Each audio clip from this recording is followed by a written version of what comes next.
Bien, comme vous pouvez vous y attendre, nous allons plus nous consacrer à l'entretien d'hier dimanche entre le chef de l'État et les ambassadeurs et envoyés spéciaux, ou plutôt représentants spéciaux, qu'il a invités au Palais de la Nation et avec lesquels il a eu un entretien sur quelques points d'intérêt commun. Mais avant cela, je voudrais avoir une pensée pour les deux policiers qui ont été portés en terre à la fin de la semaine dernière, le brigadier Alain Balato et Jean Kalenga, qui sont tombés lors des manifestations des 19 et 20 janvier dernier. Le deuxième est mort par la suite de ses blessures. Le premier est mort sur le coup, par balle. Au départ, c'était une mission d'observation.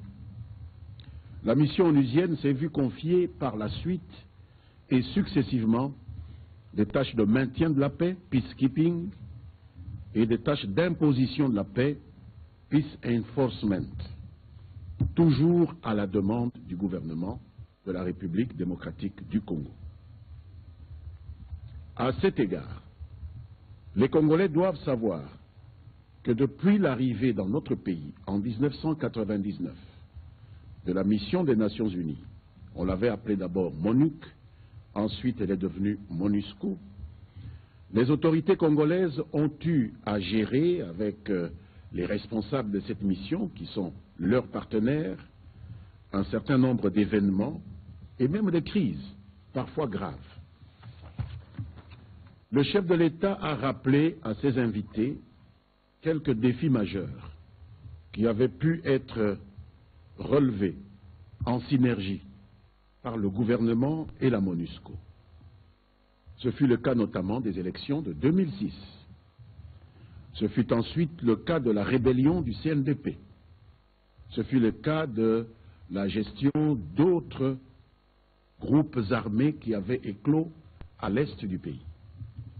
Et dans ce contexte, le gouvernement congolais n'a pas manqué de griefs à reprocher à l'un ou l'autre responsable ou préposé de la MONUSCO. Loin s'en faut. Plusieurs cas de complaisance, parfois dénoncés par vos organes, frisant parfois la complicité avec certains seigneurs de guerre et leurs groupes armés, ainsi que des actes criminels flagrants, des cas de viol, etc., au détriment de nos compatriotes, ont été de temps en temps signalés dans leur chef. Mais le gouvernement de la République s'est toujours abstenu, en toute responsabilité, de recourir à l'invective ou à l'anathème pour donner suite à ces problèmes. De telles affaires peu ragoûtantes, dans lesquelles étaient impliqués des préposés de la mission onusienne, ont toujours été l'objet d'un débat adulte entre nos partenaires de la MONUSCO et nous-mêmes dans le cadre établi à cet effet. Il est donc très désagréable pour le gouvernement de constater que les responsables des Nations Unies ont choisi l'attitude diamétralement opposée d'une gestion incantatoire qui jette sans raison objective le discrédit sur les institutions congolaises, au moindre problème. Nous avons noté également que la communication des Nations Unies sur ce dossier du désarmement des FDLR à l'est de la République démocratique du Congo s'est caractérisée ces derniers jours par une certaine cacophonie entre les différentes sources qui se sont exprimées à ce sujet.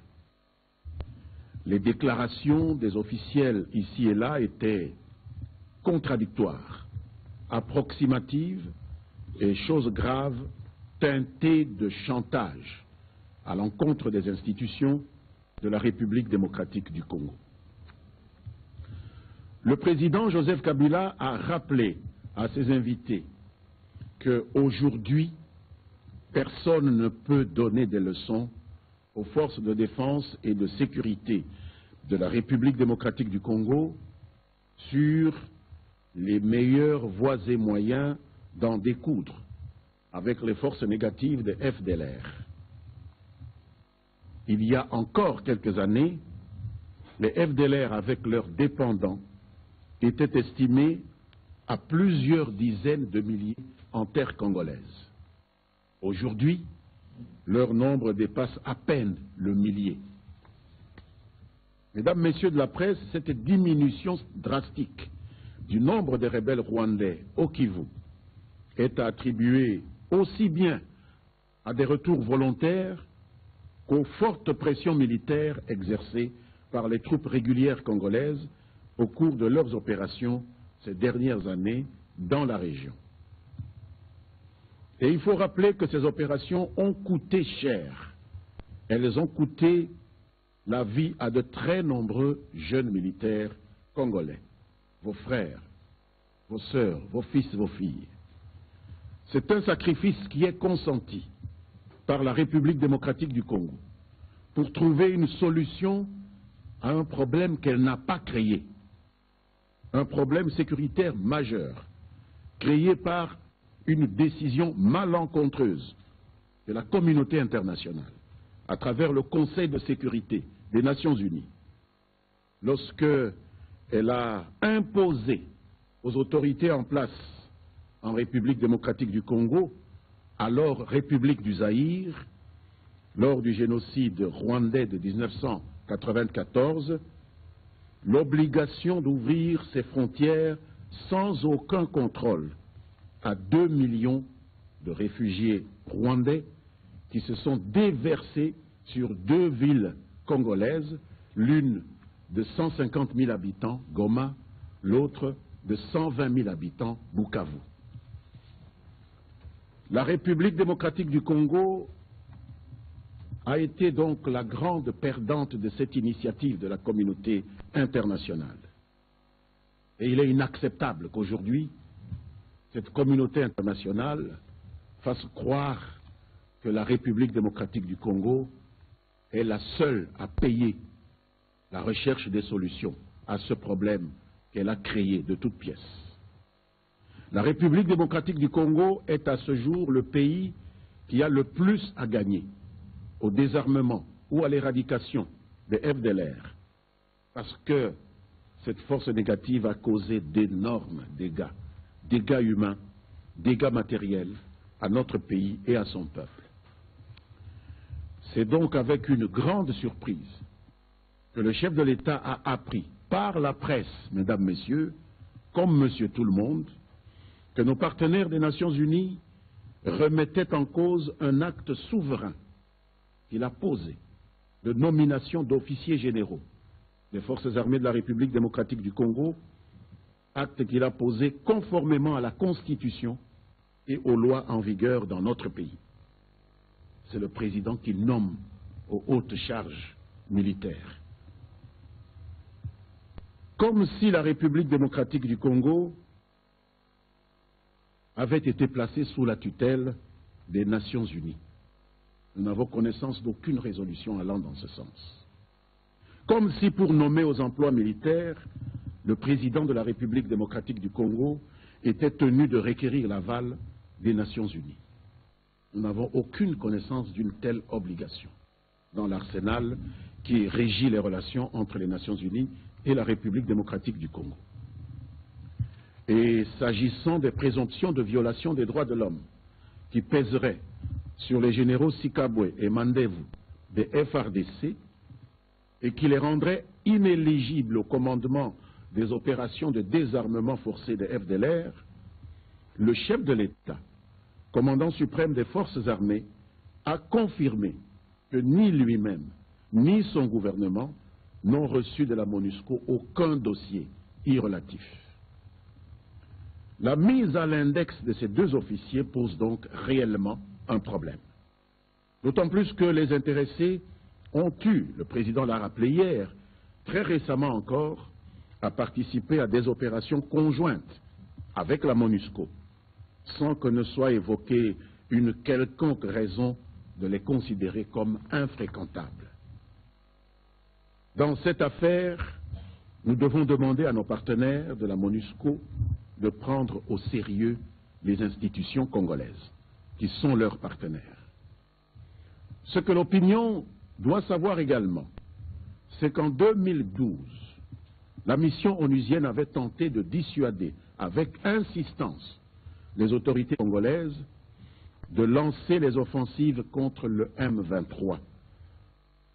La MONUSCO recommandait plutôt des négociations au finish avec ces forces négatives. Il faut rappeler qu'en 2013, le même scénario s'est reproduit lorsque le président décida d'éradiquer par la force les milices des ADF Nalu dans le Grand Nord. Dans tous les deux cas, le président Kabila a unilatéralement lancé les offensives, réservant une fin de non-recevoir à toutes les requêtes pour d'interminables négociations avec ces groupes armés. Dans les deux cas, c'est longtemps après le déclenchement des opérations militaires par les seuls FARDC que la force MONUSCO s'y est associée pour apporter un appui logistique et en ravitaillement. Mesdames, Messieurs, il n'est pas inutile de signaler qu'aucune dotation en armes n'a été faite dans ce cadre aux forces armées de la République démocratique du Congo. Bien au contraire, d'importants membres de la communauté internationale bloquent depuis plus de 12 ans maintenant la livraison des armes que l'État congolais, au prix de l'argent de ses contribuables, a acquis au prix coûtant chez eux pour sa défense, mais ne s'empêche pas de multiplier les remontrances contre le gouvernement sur l'obligation qui lui incombe de combattre pour l'éradication des forces négatives. Donc d'un côté, on bloque nos armes et notre argent, parce que soi-disant, il y a des déficits démocratiques, et de l'autre, on nous dit, vous devez vous battre pour éradiquer les forces négatives, c'est votre responsabilité. Tout se passe comme si l'objectif poursuivi était de nous faire croire à nous-mêmes, Congolais. Et vous voyez certaines réactions qu'on enregistre de plus en plus, même dans les médias, indiquent que beaucoup gagnent dans ce sens-là.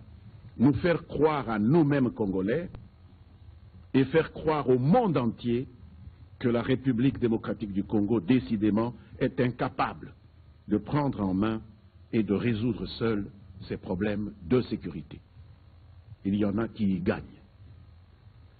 Hier, peu après la communication du chef de l'État aux ambassadeurs, nous avons suivi avec stupéfaction dans certains médias que l'acceptation par la République démocratique du Congo d'un appui des Nations Unies impliquait ipso facto une renonciation à une partie de sa souveraineté au titre du chapitre 7 de la Charte des Nations Unies.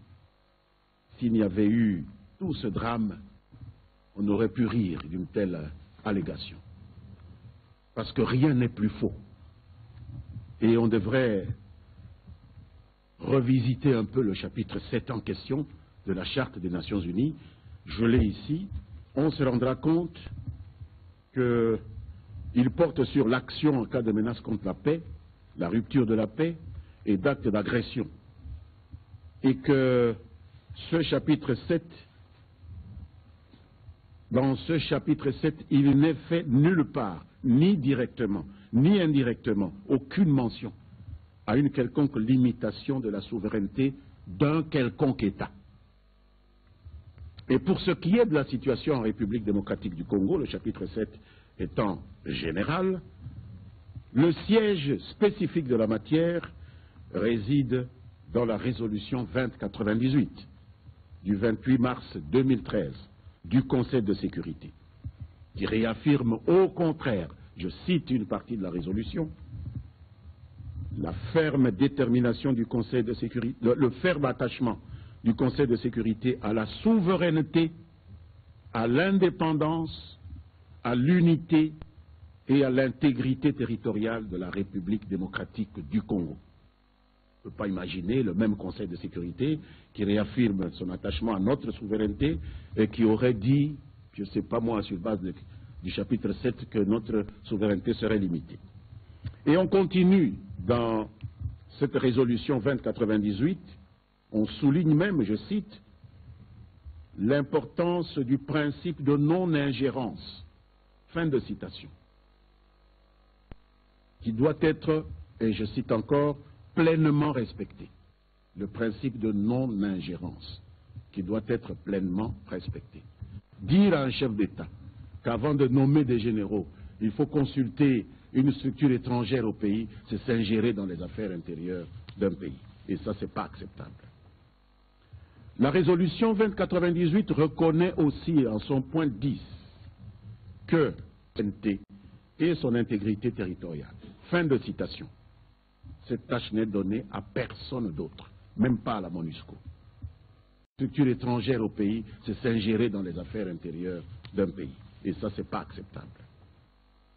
La résolution 2098 reconnaît aussi en son point 10 que l'NT et son intégrité territoriale. Fin de citation. Cette tâche n'est donnée à personne d'autre, même pas à la MONUSCO.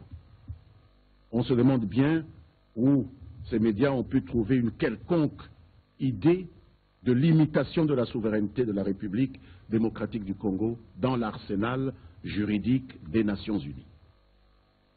Et c'est précisément pour préserver la souveraineté de la République démocratique du Congo que le président de la République a décidé depuis hier de renoncer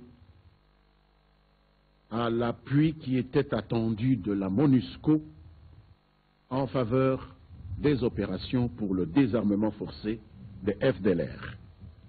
Pour tout dire, ces opérations qui ont bel et bien commencé, contrairement à ce que certains commentateurs en disent, ces opérations vont être poursuivies jusqu'à bonne fin, mais par les seules forces armées de la République démocratique du Congo. Venons-en maintenant rapidement au deuxième point de la communication du président qui concernait les agissements et comportements de quelques diplomates en poste à Kinshasa. À ce sujet, l'intervention du président a été axée sur les attitudes et comportements de quelques diplomates qui ont été instamment priés de cesser de considérer la République démocratique du Congo comme un pays conquis. Cesser de considérer la République démocratique du Congo comme une sorte de Far West. Vous savez, le Far West, dans les westerns, là où tout est permis. Ça ne se fait pas ailleurs, mais là on peut le faire. Il a été rappelé que les interlocuteurs des diplomates dans un pays sont institutionnels et non pas privés. Il a été rappelé qu'un diplomate ne peut en aucune manière se considérer d'une façon ou d'une autre comme un acteur ou un protagoniste actif dans le débat de politique intérieure qui reste un privilège réservé exclusivement aux nationaux. Par ailleurs, il a fallu ramener à la surface le principe universel en vertu duquel seules les institutions politiques légitimes d'un pays auprès desquelles les ambassadeurs sont accrédités ont la charge des affaires de l'État. Et le président a martelé que l'État congolais n'a jamais et n'aura jamais vocation à être co-géré avec un club de diplomates. Les Congolais se souviendront que depuis l'année dernière, c'est la troisième mise au point du numéro 1 de la République démocratique du Congo, dans ce sens. Cette nouvelle mise au point a été faite en toute amitié, parce que la République démocratique du Congo comprend très bien la nécessité et l'utilité de ses relations avec ses partenaires.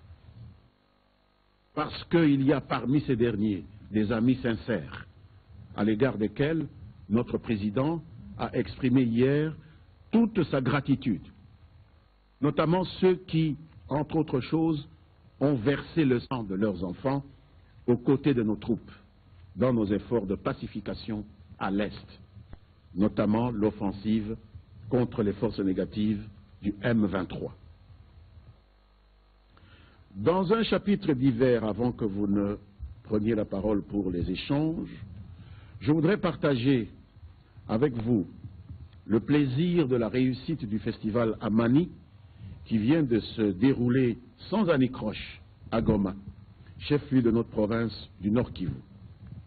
C'est une célébration de la paix et des vertus de la paix à laquelle les jeunes de République démocratique du Congo, du Rwanda et du Burundi et d'autres venus d'ailleurs, notamment d'Europe, ont participé pour exprimer leur confiance en l'avenir des peuples de la région des Grands Lacs. Une région qui n'a cessé ces dernières années de se manifester par des conflits sanglants et déstabilisateurs.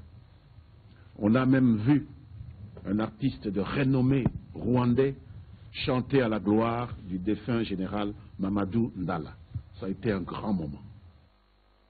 Le gouvernement de la République démocratique du Congo salue les organisateurs et tous les participants à cet événement culturel qui a été une véritable bouffée d'oxygène pour des populations martyrisées depuis trop longtemps et se félicite de l'engagement des uns et des autres en faveur de la paix et de la culture de la paix pour une compréhension et une cohabitation harmonieuse entre nos peuples. Toujours à Goma, on a noté au cours de la semaine passée une décision exemplaire prise par la justice militaire qui a condamné à des peines de 20 ans de servitude pénale notamment un groupe de 12 militaires des FARDC qui étaient poursuivis pour une infraction de coups et blessures ayant entraîné la mort d'un concitoyen sans intention de la donner dans cette partie de la République démocratique du Congo. Mesdames et messieurs, cet arrêt de la Cour militaire du Nord Kivu illustre bien le fait que les institutions publiques congolaises ne se croisent pas les bras face à des cas éventuels de comportements répréhensibles de délinquants en uniforme qui, à l'instar de tous les autres délinquants, sont destinés dans notre pays à subir les rigueurs de la loi. Pour terminer cette partie introductive de notre entretien, je voudrais attirer votre attention sur le regard positif jeté sur l'évolution économique de notre pays par l'Agence internationale de notation Standard & Poor's. Cette agence estime que, je cite, les récentes évolutions économiques de la République démocratique du Congo lui valent le maintien des notes B sur le long terme et B sur le court terme avec perspective stable. Cette note est justifiée par l'espoir de voir le stock de la dette rester à un bas niveau, expliquent les experts de Standard & Poor's, qui ajoutent que si les réformes dans la gestion des finances publiques sont correctement mises en œuvre, on pourrait assister à des améliorations, même si la situation restera globalement faible.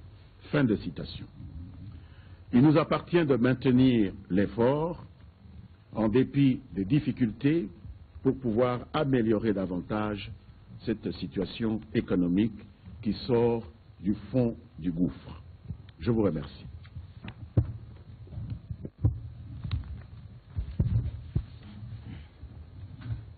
Jeff Ngoyi, Radio Kapi. Monsieur le ministre, concernant la rénonciation du gouvernement au soutien militaire des Nations Unies envers les FARDC, est-ce que le gouvernement va s'assumer jusqu'au bout? Qu'est-ce qui est exactement reproché aux deux généraux suspectés par les Nations Unies et qui mènent l'opération Soukola 2 contre le FDLR? Pour sortir un peu de la conférence, je reviens sur notre préoccupation relative au non-respect de la Constitution par le gouvernement. J'évoque l'article 97 de la Constitution qui dispose que toute fonction des membres du gouvernement est incompatible avec toute responsabilité au sein des partis politiques. Il y a de cela 3 mois, répondant à une de nos questions ici, vous nous aviez dit que cette question serait réglée dans 8 jours. Les 8 jours sont déjà passés, on est presque à 3 mois. On réalise qu'il y a plus ou moins 3 vice-premiers ministres au sein du gouvernement qui continuent à exercer leurs responsabilités au sein des partis politiques. il y a notamment Thomas Louaka, qui vient de signer même récemment un communiqué sous le label du MLC Thomas Louaka, secrétaire général. Il a même procédé à l'installation du comité des jeunes bembistes, juxtaposant le siège interfédéral du MLC. Tout récemment, il y a le vice-premier ministre Willy Matiachi, qui a été convoqué par le président de l'Assemblée nationale, de surcroît secrétaire général de la majorité présidentielle, pour s'expliquer sur la dernière déclaration du patriarche Antoine Gizenga. Il y a le vice-premier ministre Évariste Bochab, qui continue à exercer les activités comme étant secrétaire général du PPRD. Pourquoi les autres, vos collègues, ne peuvent pas s'inspirer de votre exemple? Vous avez pris un peu de distance vis-à-vis de votre parti, la CCI, dont vous êtes resté autorité morale, un exemple à suivre par d'autres collègues. On se demande, le gouvernement n'est-il pas en train de violer sa propre constitution? Merci. À la première question concernant la renonciation, vous demandez si nous allons nous assumer, mais c'est ce que le président a dit de manière très claire, en rappelant que même pour les M23, nous nous sommes assumés, puisqu'on a souhaité que nous ne puissions pas lancer cette offensive. C'est contre l'avis de nos partenaires que nous nous sommes assumés, c'est ça s'assumer. Ils ont dit n'y allez pas, nous avons dit nous y allons, et c'est pour les M23, 3 semaines après le départ, qu'ils sont venus pour s'associer aux opérations. Pour les ADF Nalou, c'est même 2 mois après le départ que la MONUSCO est venue s'associer. Donc chaque fois, nous nous sommes assumés. Et il n'y a aucune raison pour que cette fois-ci, nous ne puissions pas nous assumer. Et je dois dire à cet égard que l'exemple qui a été donné, les chiffres qui ont été rappelés, au départ, les FDLR sont plusieurs dizaines de milliers. Aujourd'hui, ils sont 1400, 1500. Mais cette réduction n'est pas miraculeuse. Ils n'ont pas tous disparu comme ça par enchantement. C'est parce que nous nous sommes assumés qu'on a pu mettre la pression sur eux pour les ramener à ce chiffre. Nous ne l'avons pas fait avec la MONUSCO. Nous nous étions assumés. Donc il est clair que les FRDC, tels qu'on les connaissait il y a 5-6 ans, ne sont plus les FRDC d'aujourd'hui. Il y a beaucoup de gens qui peinent à se rendre compte de cela, et même des amis de nos partenaires, lorsqu'on leur pose cette question, disent non, il ne faut pas parler trop vite. Vous savez, le Liban, ça fait 30 ans que la force des Nations Unies est au Liban. Mais nous n'avons aucune vocation à devenir le Liban. Pour nous, la force MONUSCO est ici pour pouvoir partir dès que nous allons recouvrer nos moyens d'assurer les missions pour lesquelles nous avons eu besoin de son secours. Donc, nous assumer, oui, nous allons nous assumer. Si nous avons pu faire partir de ce pays plus de 10, 15, 20 000 FDLR au cours de ces dernières années, ce n'est pas le millier qui reste qui va nous empêcher de nous assumer. Croyez-le, croyez bien. Et ne cédez surtout pas à cette campagne de ceux qui veulent vous convaincre que votre pays ne peut rien. Si vous faites cela, c'est-à-dire vous devenez vous-même les ennemis de votre dignité, les ennemis de votre indépendance, de votre autodétermination. Il y a des gens qui ont intérêt à vous maintenir dans cet état d'esprit. Faites confiance en votre armée, elle va s'assumer et les FDLR seront bel et bien des armées avec ou sans l'appui de nos partenaires. Alors, qu'est-ce qui est reproché aux 2 généraux? C'est la question que le président se pose, c'est la question que le gouvernement se pose. On a appris un matin qu'ils étaient indésirables dans l'opération, une opération dont nous avons le rôle de pilote. Vous savez, les autres ils viennent pour nous soutenir, et c'est ceux qui nous soutiennent qui nous dictent maintenant qui nous devons désigner, à quelle responsabilité, sans nous donner la moindre raison. Le président a bien dit, aucun officier n'est au-dessus de la loi. Mais il faut lui donner des raisons pour qu'il puisse, c'est parce qu'on ne peut pas, s'il y a eu des violations, on ne peut pas considérer le fait de ne pas recevoir un commandement dans l'opération avec les FDLR comme la sanction suffisante. Non. S'il y a eu violation des droits humains, on doit faire des procédures pénales contre ces gens. Mais alors où est le dossier? De quoi s'agit-il exactement? Nous l'ignorons. Ce n'est pas parce que quelqu'un à la MONUSCO dit qu'ils ont des dossiers que nous devons prendre ça pour argent comptant. Il faut nous donner un dossier documenté sur base duquel nos instances vont pouvoir statuer. C'est ce que nous demandons. Donc, comme vous, nous ignorons exactement ce qui est reproché à nos deux généraux. Et c'est là où le bas blesse. Deuxième question sur les responsables ministériels qui exerceraient encore des activités dans leur parti. Vous semblez très bien informés pour savoir qu'ils exercent encore des activités dans leur parti. Puisque s'agissant des activités que vous avez énumérées ici, moi aussi, j'exerce ces activités. Il m'arrive souvent d'aller présider une cérémonie d'installation d'une section de notre parti.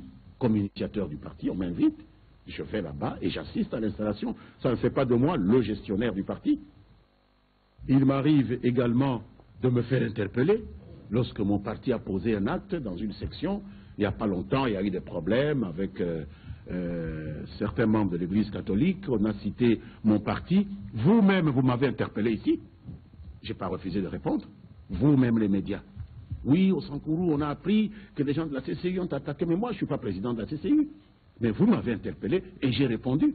Et ce n'est pas parce que vous m'interpellez que moi je deviens maintenant un organe exécutif de ce parti. Donc le fait que monsieur le vice-premier ministre Makiashi ait été discuté avec le secrétaire général de la majorité présidentielle des questions concernant une position du parti auquel il appartient ne fait pas de lui le gestionnaire exécutif de ce parti. Il faut nous trouver d'autres sources beaucoup plus convaincantes que celle-là. Donc voilà ce que je peux dire en réponse à cette question. Léalise Alasterov de RFI, vous disiez que les opérations contre les FDLR vont se poursuivre et qu'elles sont en cours actuellement. Est-ce qu'il serait possible d'avoir un peu plus de détails sur où ces opérations ont lieu, combien de FDLR ont désarmé déjà et qu'est-ce qui se passe exactement actuellement sur le terrain? Ensuite, il a été question de certaines ambassades qui font preuve d'ingérence dans les affaires intérieures de la République démocratique du Congo. Est-ce que là aussi, il est possible de savoir à quelles ambassades exactement le président Joseph Kabila a fait allusion hier? Merci. À la première question concernant les opérations des FDLR, je suis au regret de ne pas pouvoir articuler une réponse détaillée. Je ne peux pas vous dire où nos troupes sont déployés pour l'instant parce qu'en vous le disant, j'informerai en même temps la cible, c'est-à-dire les gens que nous voulons surprendre et désarmer. Ce n'est pas possible. C'est ça le principe de la grande muette qui ne communique pas et même lorsque nous communiquons pour elle, nous devons toujours faire très attention à ne pas les mettre en difficulté. Donc il nous est interdit de communiquer sur ces opérations-là. Nous pouvons simplement dire qu'elles ont commencé. Il y a même des arrestations, je ne peux pas dire le nombre, il y a des arrestations. Il y a des interrogatoires qui se passent sur des gens qui empêchent les autres de se désarmer et nous pensons que les opérations se sont amorcées sur de bons auspices et elles vont continuer. Alors, vous dire combien ont désarmé pour l'instant, quelques centaines déjà, en tout cas plus qu'il y en avait au moment où l'opération commençait, mais les rapports seront faits par l'état-major général des forces armées qui va nous indiquer au moment où il trouvera opportun, de temps en temps, nous donner effectivement un bilan de ces opérations-là, qui sont extrêmement complexes, étant donné que c'est des gens qui vivent au milieu de véritables boucliers humains, que sont nos populations dans cet environnement, et les réfugiés rwandais civils qui vivent avec eux. Mais l'opération, soyez-en certaines, a bel et bien démarré. Alors, les ambassades qui sont épinglées par le président lui-même n'a pas cru utile de les citer. J'imagine que leurs représentants étaient parmi les 18 qu'il avait invités au Palais de la Nation, et donc lui-même n'ayant pas jugé nécessaire de les exposer, il ne m'appartient pas à moi, rendant sa pensée, de pouvoir me montrer plus explicite que lui, comme si j'en savais mieux que lui. C'est auprès de lui qu'ils sont accrédités, c'est lui qui apprécie leur utilité, et il dit que ce n'est pas correct. Donc moi je me limite à vous relater ce qu'il leur a dit, sans pouvoir vous dire exactement de quoi il s'agit, mais nous savons déjà que ceux qu'il a remerciés font partie de ceux dont les troupes sont allées mourir aux côtés de nos troupes au Kivu. Donc là, vous avez les noms de 3 pays qui se sont engagés au Kivu et dont on a annoncé la mort de certains officiers aux côtés des FARDC. Mais pour le reste, je serais vraiment ce serait inconvenant de ma part de pouvoir aller au-delà de la pensée du chef de l'État. Élise India, Congo Télévision. La RDC renonce à l'appui de la MONUSCO au nom de la souveraineté et non-ingérence. Est-ce qu'on peut s'attendre à ce que cette décision s'étende également avec de la collaboration entre les FARDC et la MONUSCO? Là, je pense aux ADF, le combat de la traque des ADF Lalou ou d'autres groupes armés, surtout dans l'Est. Et combien de temps donnez-vous, ou on peut estimer que les FARDC pourront mettre fin rapidement à la traque des FDLR? Parce que pour 15 000, je crois qu'on a pris presque 15 ans. Et pour 1000, ça prendra combien de temps? Très rapidement. Et au nom de la souveraineté, au nom de la non-ingérence, et par rapport aux élections, est-ce qu'on peut s'attendre à ce que la RDC renonce également à l'appui financier des partenaires extérieurs? Et la toute dernière question, c'est en rapport avec une question d'actualité. On reproche à l'un de vos ministres, à l'un des ministres du gouvernement Matata II, en l'occurrence celui de la justice, d'avoir influé dans la gestion, dans l'affaire Mouyambo, lors de son intervention dans une radio périphérique de la place. Qu'en dites-vous? Merci.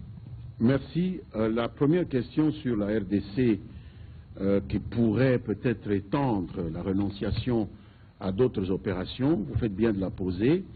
Il est tout à fait clair que la position prise par la RDC, par son président, ne concerne que les opérations de désarmement forcé des FDLR.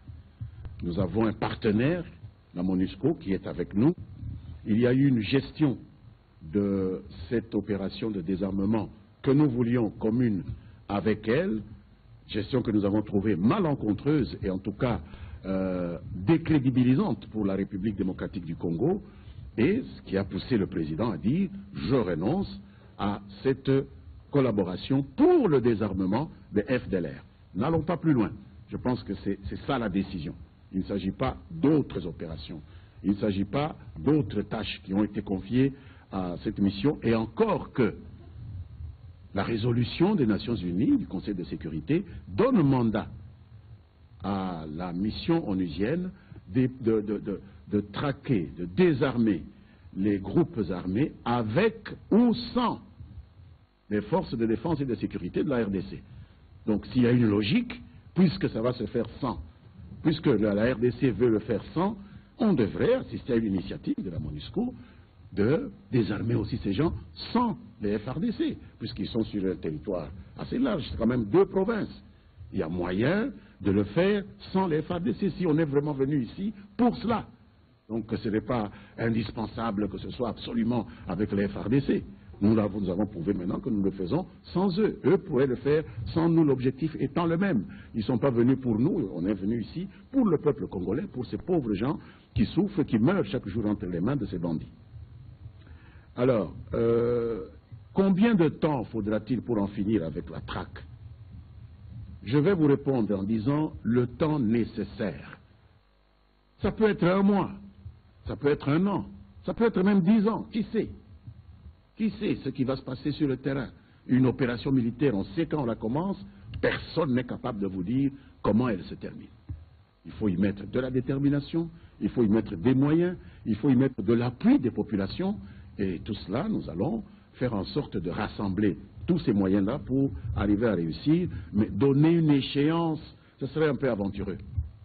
Donc c'est le temps nécessaire à l'éradication du dernier FDLR sur le territoire de la République démocratique du Congo.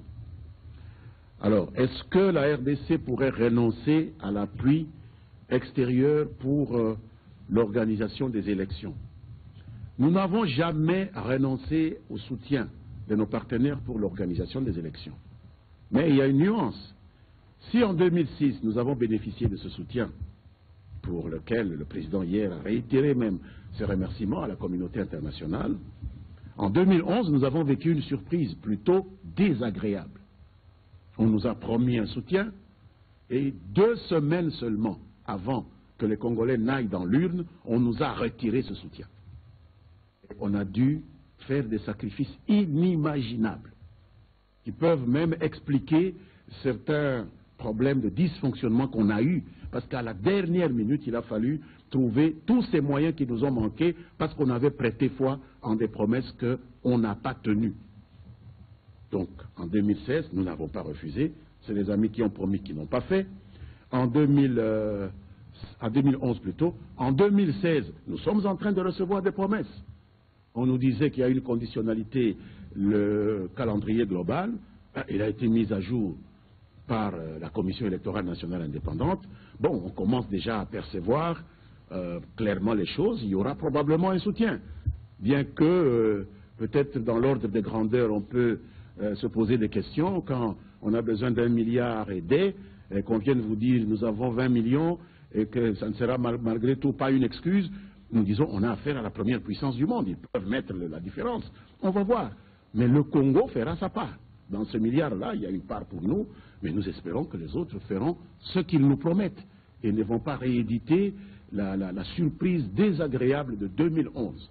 C'est le souhait que nous avons, donc il n'est pas dans notre idée du tout de refuser une aide, pas du tout. Nous sommes un pays qui a ses problèmes, même si on a maintenant quelques embellis en matière économique, mais nos moyens sont extrêmement limités, il faut le reconnaître. Et que dégager comme ça 1 milliard de dollars pour une opération qui va vous prendre moins de 6 mois, je pense que c'est un sacrifice au-delà de nos moyens et que nous devons compter avec la solidarité de ceux qui ont dit qu'à telle condition, ils vont bourse déliée, on va attendre et nous devons leur rappeler que cette promesse vaut la peine d'être tenue. Maintenant, les reproches à M. le ministre de la Justice. Qu'est-ce qu'on reproche à M. le ministre de la Justice? D'avoir fait une mise au point sur des allégations qui ont été faites par ceux qui soutiennent Maître Muyambo dans cette affaire qui est une affaire judiciaire. Et donc la réserve vis-à-vis d'une affaire qui est en train d'être instruite vaut aussi bien pour ceux qui ont fait le commentaire désobligeant pour les institutions que pour les institutions. Et encore que Maître Alexis Tambwe, ministre de la Justice et des Droits humains et garde des Sceaux, a réagi pour le compte des institutions qui ont été attaquées par ceux qui défendaient Maître Muyambo. Souvenez-vous, ce n'est pas la première déclaration sur le procès Muyambo qui a été faite par Maître Tambwe. Quelqu'un a dit qu'il a été arrêté par le parquet pour des raisons politiques. Or, vous savez très bien que Maître Alexis Tambwe, ministre de la Justice, a un pouvoir d'injonction